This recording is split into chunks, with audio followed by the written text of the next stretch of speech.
Quoting from the Lovecraft tale, The Lurker at the Threshold, he writes in 1980, "The globes or bubbles comprised that tentacled amorphous monster whose mask was as a congeries of iridescent globes, the noxious Yog-Sothoth, who froths as primal slime and nuclear chaos beyond the nethermost outposts of space and time."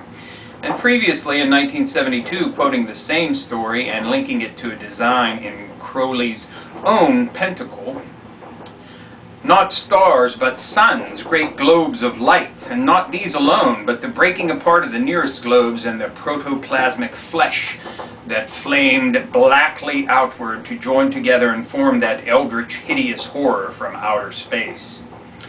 Had the stories of H.P. Lovecraft influenced the dreams and forbidden fantasies of the introverted young Ohio homosexual who held seances in his home as a teenager to confront the evil spirit who, he said, was telling him to do scary things?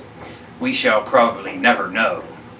Jeffrey Dahmer was beaten to death in prison in November 1994 by a black inmate, Christopher J. Scarver, who was serving a life sentence for murder.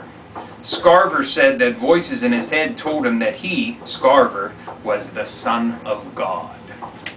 That again from Sinister Forces, a grimoire of American political witchcraft, Book 3, The Manson Secret by Peter Levenda. Hello and welcome to another edition of the Stench of Truth. I hate to be seeming as though I'm jumping on the bandwagon here when it comes to this story, but I feel that it is my duty to put in my 2 cents on the subject, and that is, of course, what's going on in Hardin, Montana, the Two Rivers Authority, the detention facility there, and American Police Force, which is now American Private Police Force.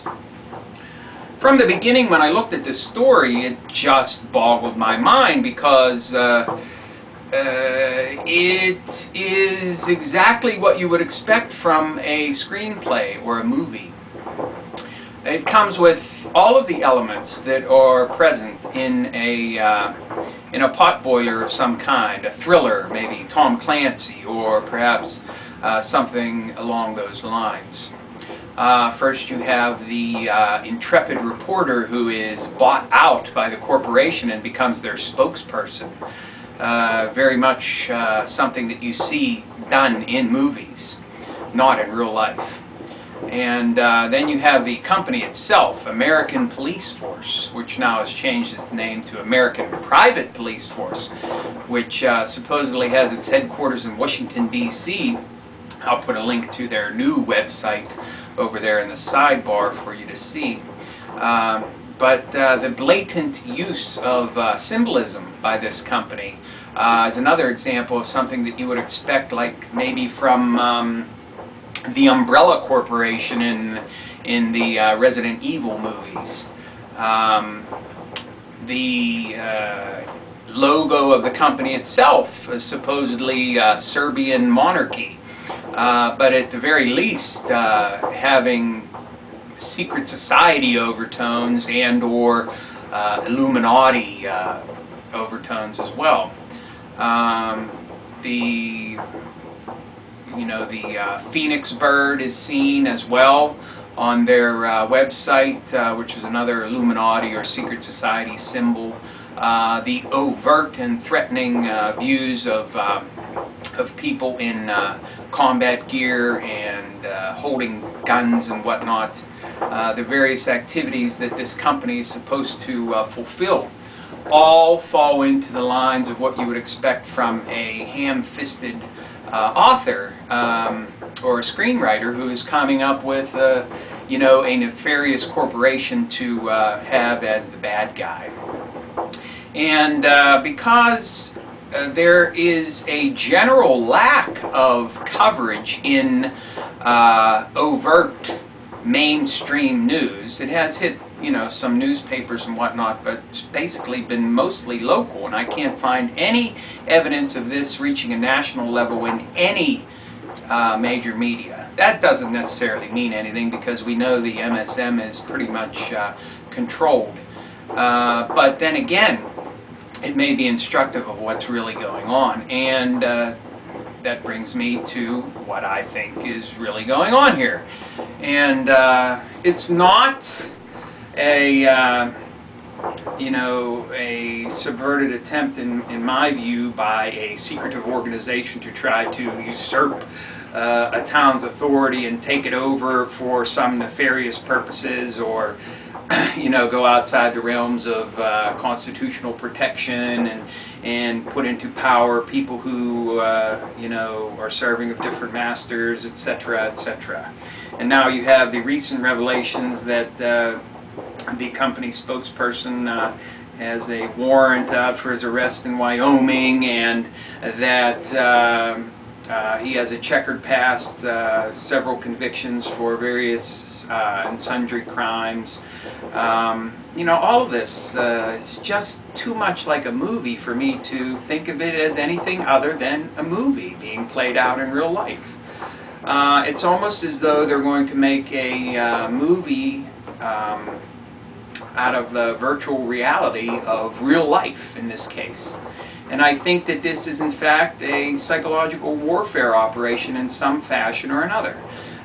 Whether it's just to gauge people's reaction, or whether it's actually to garner a certain response and then use it for some fashion down the road, I don't know. But it's quite obvious to me that the blatantness of the imagery and everything that's been put forward in this, that this can't possibly be serious, and that therefore it must have some other motive behind it.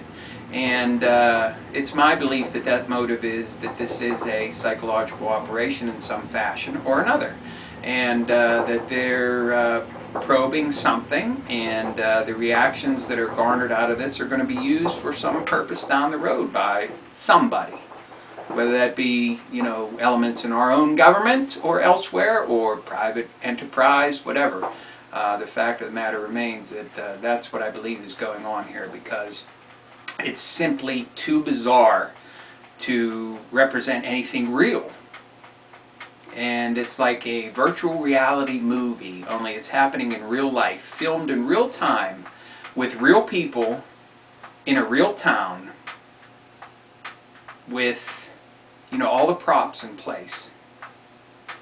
So I wouldn't be surprised if, like, sometime early next year a movie comes out about the hideous invasion of Hardin, Montana by the quasi-corporate American private police force with their Serbian royalty crest and their phoenix rising from the ashes symbolism, and mercenaries battling some homegrown terrorist faction or something like that. I mean, anything's possible, but I just don't see it as being a real thing to really be concerned about. I mean, look at it. Look at it really closely and realize that this is just all a play being played out on a stage for everyone to see. And the fact that so many people are becoming involved in looking at it is only serving the purposes of whoever is designing this entire thing.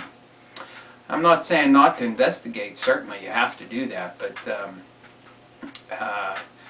be wary of where people are trying to lead you on what all of this means, and maybe come to your own conclusions, like I have, and that is that it's just a big joke.